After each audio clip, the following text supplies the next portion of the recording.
Your phone has never heard you say the word couch. You haven't Googled couches, haven't texted anyone about couches, haven't visited any furniture websites. You just mentioned to your partner, out loud, in your living room, that the couch looks worn out. Maybe you should get a new one. Next time you open Instagram, there's an ad for couches. You stare at it, heart rate slightly elevated. Did my phone just... You mention it to a friend. Dude, my phone is listening to me. They nod. Same thing happened to them with running shoes, or baby products, or flights to somewhere they were just thinking about. Feels like surveillance. Feels like magic. Feels deeply wrong. Here's the truth. It's not magic, it's not your microphone, and it's somehow more disturbing than either of those things. So how did we get here? That's what this channel is about. Hit subscribe. How did ads go from guessing your demographics to knowing your thoughts? Let's start with what advertising used to look like. 1990s, before the internet. Advertisers used demographics. Age, gender, location, income bracket. That's it. You're a 35-year-old woman in Chicago making $60,000. Here are ads for minivans, household products, and women's clothing. You're a 25-year-old man in Texas. Beer, trucks, sports. Blunt, inaccurate, based on stereotypes. But it was the best available targeting. Billboards, TV commercials, magazine spreads. Everyone watching the same show saw the same ads. The 25-year-old man who hated sports and drove a Prius still saw truck commercials. The advertisers were guessing. Most ads were wasted. Companies knew this. Famous quote from John Wanamaker: "Half the money I spend on advertising is wasted. The trouble is, I don't know which half." Then the internet arrived, and everything changed. Early internet ads were still demographic guessing. Banner ads, pop-ups, annoying, untargeted, easy to ignore. You'd visit a website about baseball and get baseball ads. Basic, contextual. The website theme determined the ad. Still just guessing. Then Google invented something important: search advertising. AdWords launched in 2000. Suddenly, advertisers could target based on what you're actively searching for. You search back pain relief, see ads for pain relief products. Brilliant. For the first time, ads responded to intent. Not who you are, but what you want right now. This worked incredibly well. People clicking ads because they were relevant. Google printing money. But search only captured intent in that moment. What about everything else? Facebook saw the bigger opportunity. And this is where it got really dark. Facebook launched in 2004. By 2007, they had 50 million users happily sharing everything about themselves. Relationship status, where you work, where you went to school, your interests, your politics, your religion, your family members, where you live, where you check in, what you like, what you share. Users were building detailed profiles voluntarily, for free, without realizing the value of what they were giving away. Facebook saw the most valuable advertising database ever assembled. And in 2012, they started monetizing it properly. Advertisers could now target people with surgical precision, not 35-year-old women, but 35-year-old women who recently got engaged, like hiking, shop at Whole Foods, earn over $80,000, live in Seattle, and have shown interest in sustainable fashion. One ad, one specific person. Millions of such profiles. The couch example starts making sense now. It's not your microphone. It's way more sophisticated than that. You searched lumbar support 3 months ago. You visited a furniture website once. You liked a home decor post on Instagram. Your location data shows you visit IKEA occasionally. Your browsing patterns suggest you're in a home improvement phase. The algorithm put that together. Long before you mentioned couches out loud, it predicted your couch need before you consciously acknowledged it. That's not surveillance. That's predictive modeling, which is somehow creepier. And if you've ever gotten an ad for something you thought about but never searched for and genuinely felt watched, hit that like button.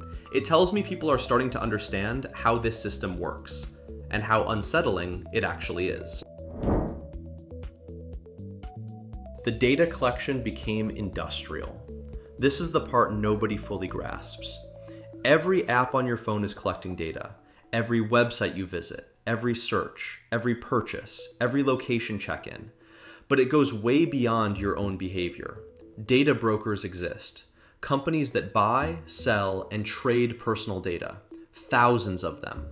They collect information from loyalty cards, public records, credit card transactions, app usage, website tracking, social media.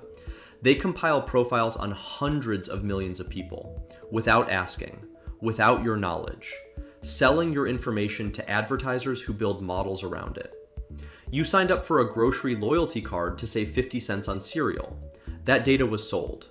Now advertisers know you buy specific brands, your shopping frequency, what you spend on alcohol, whether you buy baby food. Your credit card purchases tell a detailed story. That story was sold. Even your offline behavior is tracked.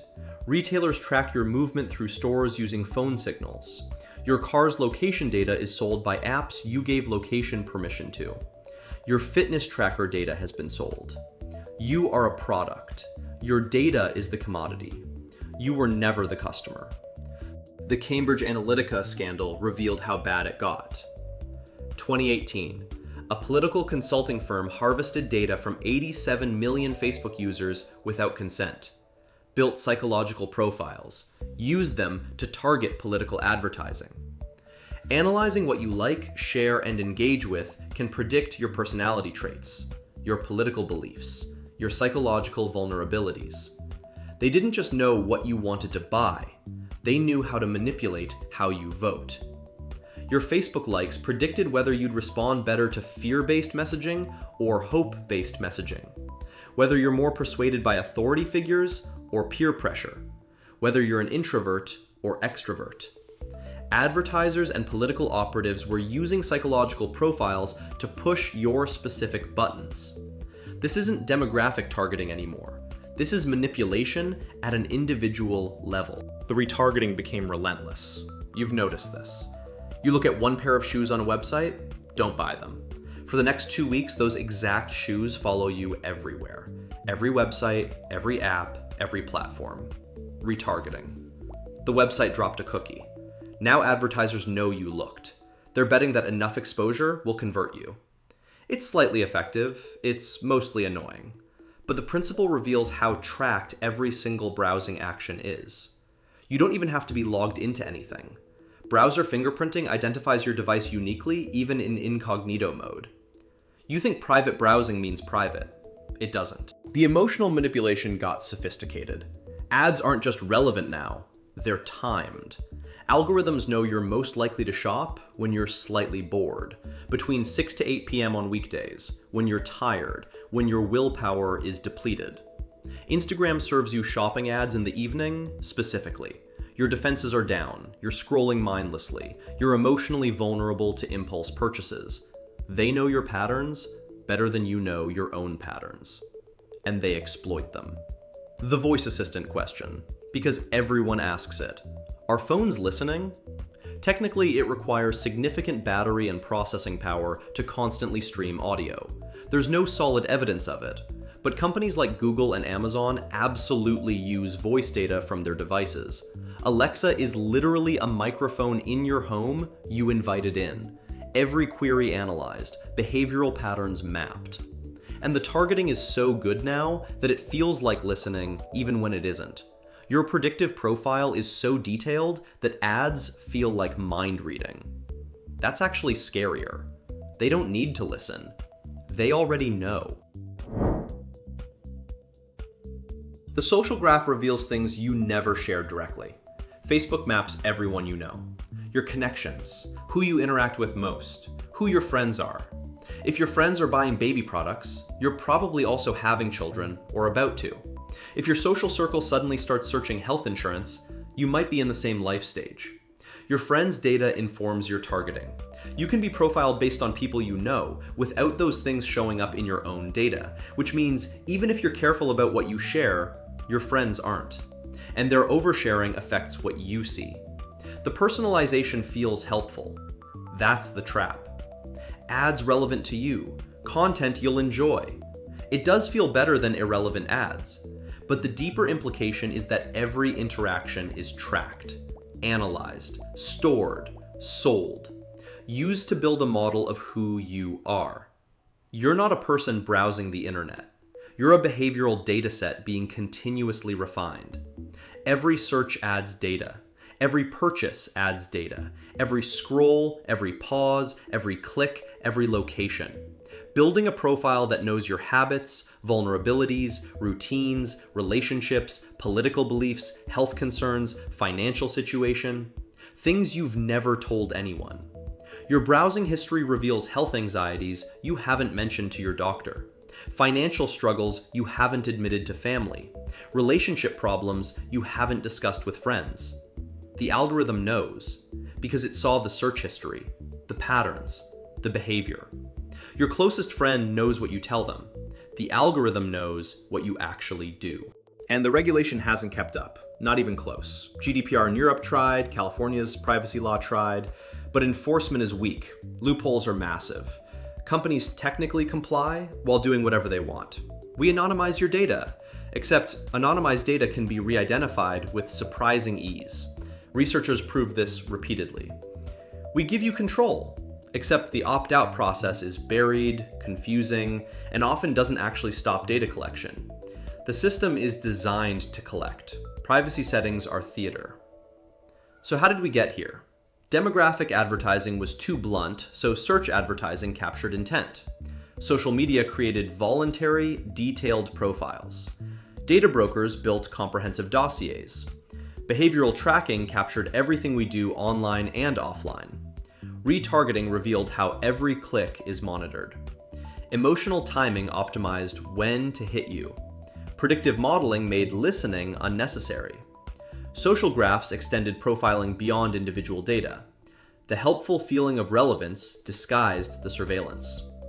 Regulation failed to keep pace, and somewhere along the way, we traded our complete behavioral profile for free email and the ability to see what our friends had for lunch. The ads know you better than your friends because you told the algorithm everything by just living your life online. You didn't realize you were being watched. You were just browsing. Maybe the real question isn't how we got here, it's whether we can get any privacy back. If you've ever gotten an ad that made you feel genuinely watched, something too specific, too well-timed to be coincidence, hit that subscribe and like button. We're pulling back the curtain on every system quietly tracking you. And targeted advertising might be the most invasive one you interact with every single day.